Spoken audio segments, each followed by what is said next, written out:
di situ tidak memberikan tugas. Ya, begitupun tata tertib DPRD pasal 91 92 itu tidak mengatur tentang uraian tugas kewenangan pansus untuk melakukan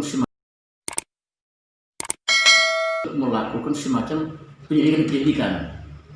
Nah ini kelihatannya seperti itu. Sehingga ruang ini kita harapkan nanti pada pertemuan besok itu masukan, karena pada prinsipnya pansus ini itu melalui musyawarah mufakat keputusan diambil mufakat.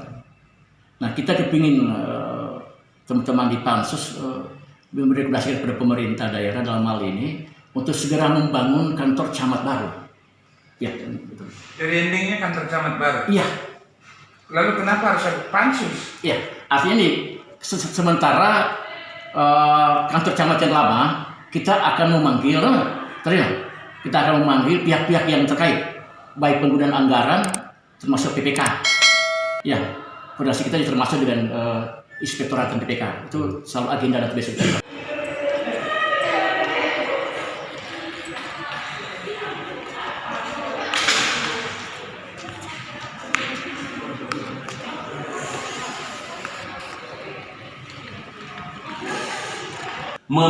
Tidak membayarkan hak pihak ketiga, padahal pekerjaan dia menurut penjelasan PPK itu sudah 62%. Negara kita baru bayarkan 50%. Waktu penjelasan PPK waktu itu di DPR periode lalu, juga kepada Komisi 1 DPR sekarang. Itu Pak Camatnya menjelaskan.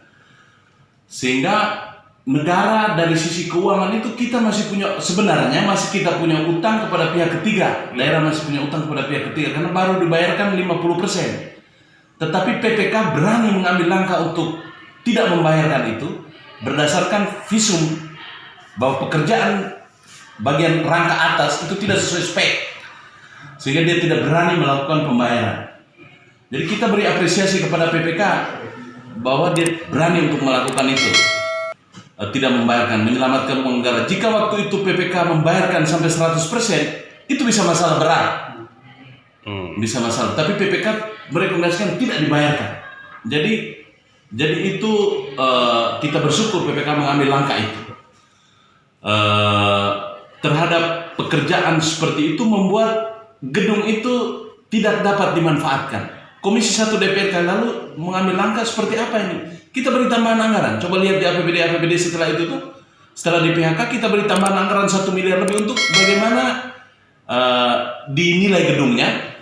Pemerintah menilai itu gedung, apakah ada bagian yang harus dirobohkan, ataukah dirobohkan seluruhnya untuk dibangun baru, ataukah dibangun parsial sesuai hasil penilaian tim penilai gedung. Kita menanti agar action pemerintah terhadap APBD yang sudah disetujui untuk diberikan tambahan anggaran untuk di action itu tidak jalan. DPR itu bertanya-tanya, mengapa pemerintah tidak lakukan ini? Ini ketakutan apa? Camat baru ditempatkan juga tidak lakukan, tidak mengakses APBD sampai jadi silpa. Persoalan apa ini? Bupati membalas surat pimpinan itu dengan menghadirkan seluruh kerja pemerintah setelah rekomendasi Komisi 1 yang baru-baru ini. Di DPR baru ini ada rekomendasi komisi untuk lakukan penilaian terhadap gedung. Seperti apa? Apakah ada kerugian negara atau tidak? Kalau tidak ada kerugian negara, seperti apa gedung itu? Kita rekomendasikan untuk kalau bisa dibangun baru, anggaran kita berikan. Kalau pemerintah sudah bisa dapatkan data-data itu, bisa membantu pansus. Karena sebagian besar pansus ini kami yang di Komisi 1 yang punya tanggung jawab untuk hadirnya kantor camat. Maka mungkin pimpinan menghendaki untuk hadirnya kantor camat karena bersama dengan